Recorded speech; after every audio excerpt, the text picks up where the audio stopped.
What movie was far better than it had any right to be? The Shawshank Redemption.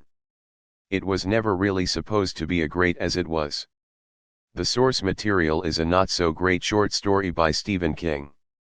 It had actors dropping out due to other commitments or them thinking the director was too inexperienced.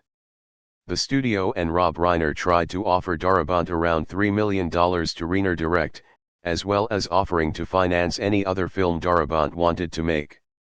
It's honestly surprising it was made at all, let alone becoming one of the best modern films of all time.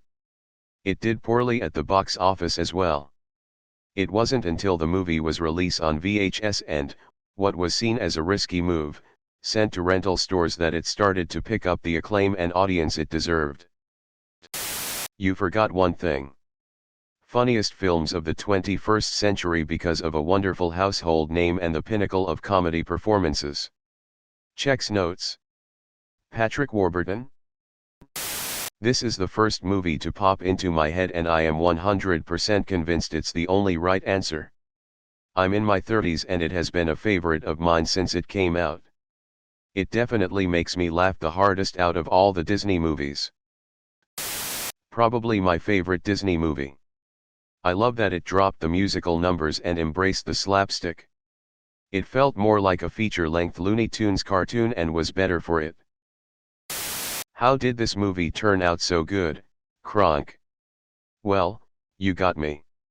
By all accounts, it doesn't make sense. So many hilarious bits in this movie, the constant breaking of the fourth wall is great too. Kronk's shoulder angel/devil are just fucking hilarious.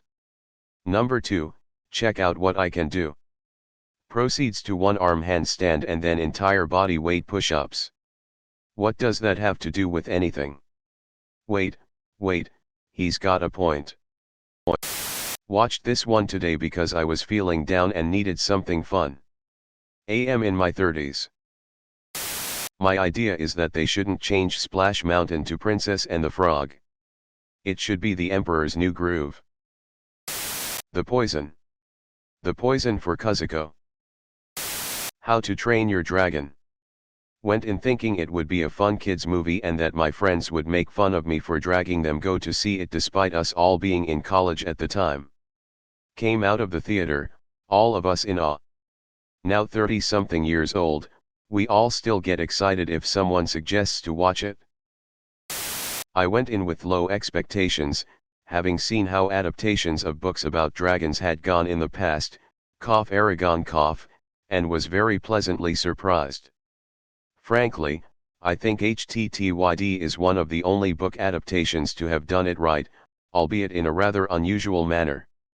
They very much captured the essence of the original story, but with an almost entirely different plot and characters that largely bore only a surface resemblance to their literary counterparts, and by doing so, they avoided all the usual problems common to book adaptations. Of course, that only builds on the fact that it is an absolutely superb movie that stands completely on its own, and has to be easily my favorite animated movie of all time. As a King fan, I knee-jerked at your short story comment. But it's not his best work. However, as an author who's notoriously bad at writing endings, 2 of his stories nail it. Rita Hayworth and The Shawshank Redemption is one of them. The other is The Body, Stand By Me. Yes. I had low expectations because I thought the dragons in the promos looked kinda goofy, but it's an incredible film with the best soundtrack of any animation.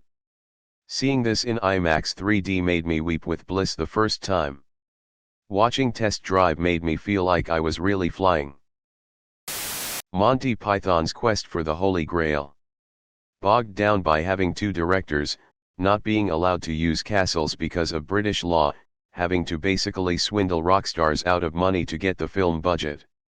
Just everything behind the scenes, when you look at it, should have made the movie become one of the greatest film disasters of all time. Instead it was so bad it became good and is, to this day, used in film schools as a case study for multiple topics and was arguably genre-defining for all comedy after its creation. I still think back to the peasants' discussion about civil autonomy frequently. There is absolutely no reason that The Emperor's New Groove should have been as much of a comedy classic as it became. It was a troubled production that was originally meant to be something completely different, and the end result was basically them trying to salvage something from all the effort, starring a guy known mostly for bad, dumb, lowbrow junk. And the title is atrociously bad. It's unbelievable that it became one of the funniest films of the 21st century. This is the correct answer. I don't believe Disney ever had a picture with a more difficult production that still ultimately made it to release. Sting vowed to never work with Disney again because of this film. Disney never would have made this movie intentionally, it only exists because it was the best they could do with the resources and time available. It's absolutely perfect. Part of the deal of Sting doing music for the original version was that his wife would be allowed to make a documentary of it. Disney has tried pretty hard to bury it, but it's a fascinating watch. https://archive.org/details/sweatbox documentary unedited version. I'm going to turn him into a flea, a harmless little flea. Then I'm going to put that flea in a box. Then put that box inside another box, and mail that box to myself, and when it arrives I'll smash it with a hammer. I think it became a Disney classic precisely because it never felt like it was trying to be a Disney classic. It was just a throwback to the classic Disney cartoons that were more like Looney Tunes and Merry Melodies. It was pure nostalgia for me.